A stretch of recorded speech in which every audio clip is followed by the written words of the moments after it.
JSE has seen a flurry of listings in the past 5 years, and one of those listings is Echo Polska Properties, which is a real estate company investing in Poland. Joining us now to discuss Poland's real estate market, the appetite of South African investors for offshore markets and more is Echo Polska Properties CEO Hadley Dean. Hadley, thank you so much for your time.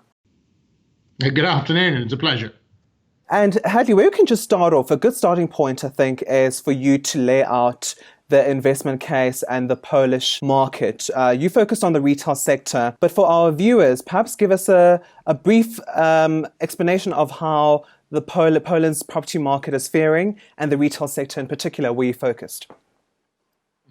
Well, look, Poland in general is one of the fastest growing economies in Europe at the moment. When you look at GDP and you average it up or add it up over from 2007 to 2017, I think you've seen sort of 26% increase in GDP in those 10 years. And the next competing country in Europe, number two, I think is Sweden at 11%.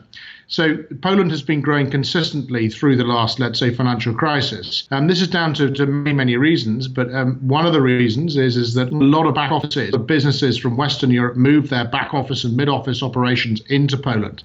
And, historically, Poland's economy was really geared around Warsaw. And what we've seen in the last 10 years is the economy and the money has spread now all over the country. So what that means is it's tipping into, you have this middle class now, burgeoning middle class across the whole of Poland. And that's now tipping into, let's say, retail sales, which is continuing to develop at a circa 6 to 7% year on year. So it's a very exciting time. I think the other element when people are looking about Poland is they need to think of Poland like a young Germany. Poland is a country on the move, and a lot was said about France being on the move, but I think Poland would be more appropriate.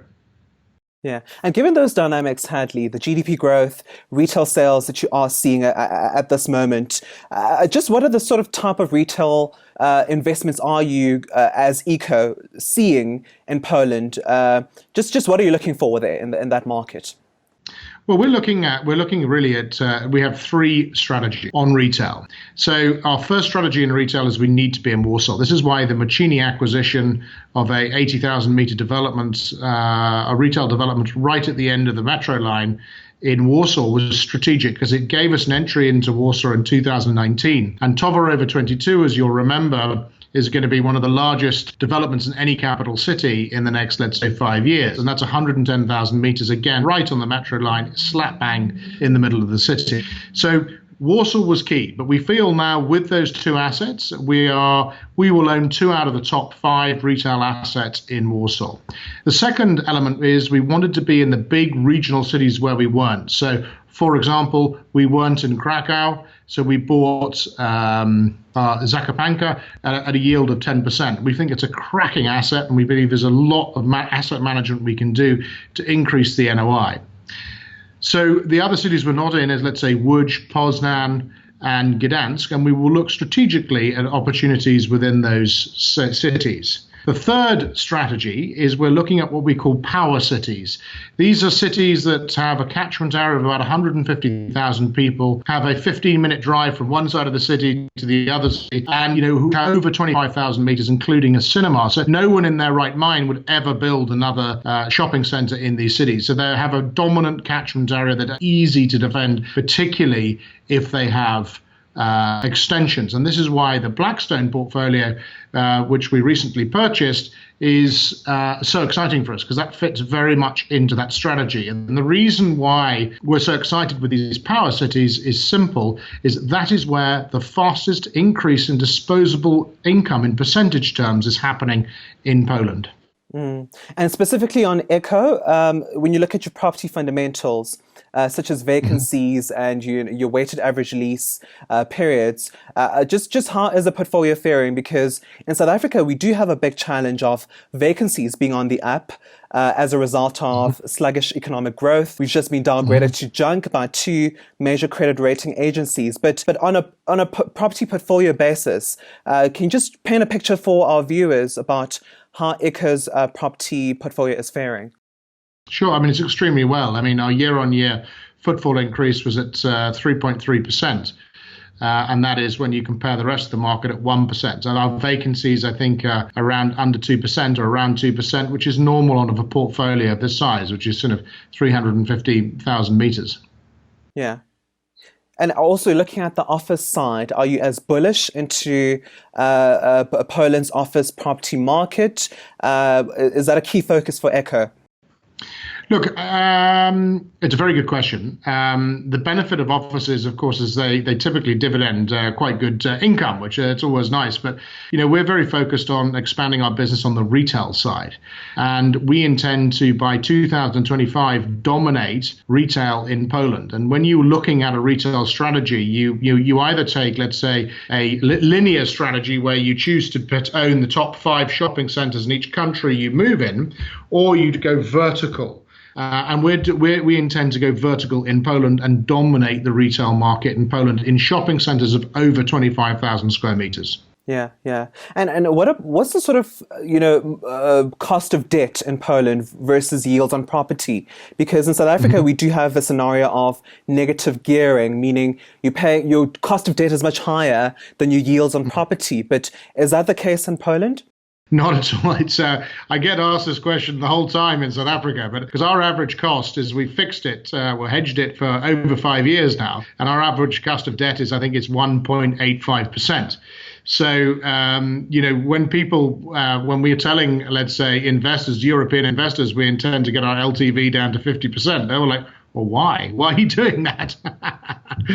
No, but look, we're very conscious that we want to bring our LTV down. We know how important it is in South Africa. It's where we're listed on the JSE, and we by 2020 we'll have our LTV down to below 50%. Yeah, yeah. And we never talked in detail about your 2 major developments. You've got Toaroa and Galeria you're going to help me out here, Hadley, with those 2 developments. Can you just talk us about your plans there, please?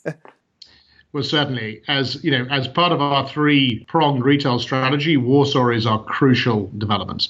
It's the most exciting market. It's got the most spending power, and it's the most underserved from a per square meter perspective. So why we're so excited is that it's very difficult to build retail, new development sites. There's a moratorium across the whole of the city, which only allows for 26 retail shopping center locations. And there are 23 already built. So the Macini Shopping Centre, which is the one which will be delivered in 2019, is 80,000 metres, of which 70,000 is retail. 50% of that is already leased, and by the end of the year, we should have 65% leased.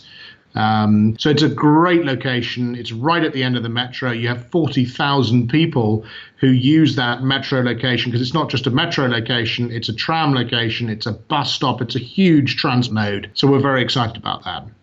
And in 2021, the Towarowa 22 project will be up and running. We're currently going through zoning on that, and we're speaking to the city, and we're making, let's say, sort of strides to sort of understand what they want, and for them to understand what we want, and things are going well.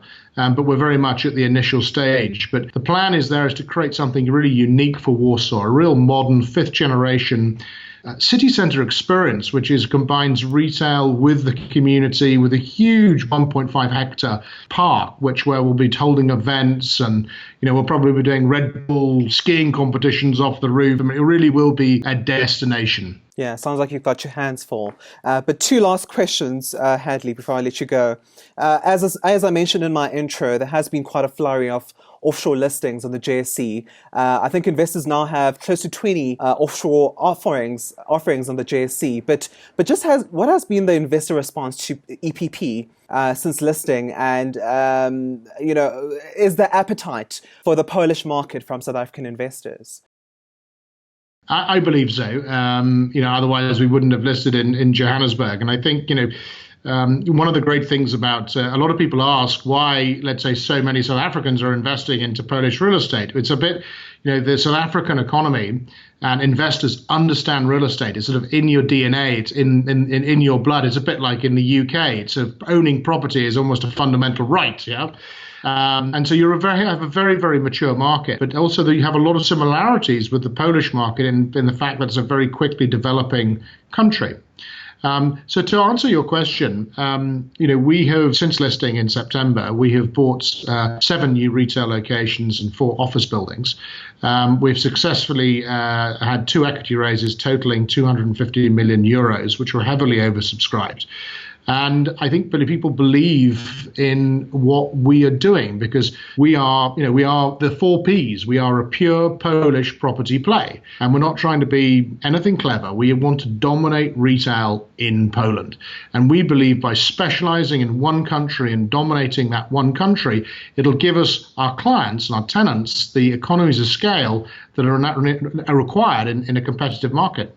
Yeah. And lastly, you've made 2 key appointments to the board. Can you just talk us through how significant are those appointments given their business pedigrees, in fact? Well, Premek Kryk is the founding partner of Griffin Properties, which is obviously heavily involved with the sale of EPP to Redefine. And they also retained a significant stake themselves. And Premek Kryk is one of the most successful business people in Poland. And one of our strengths is, we are a local business. I may sound British, but I've just applied for a Polish passport. So we're focused. We're focused on Poland 100%.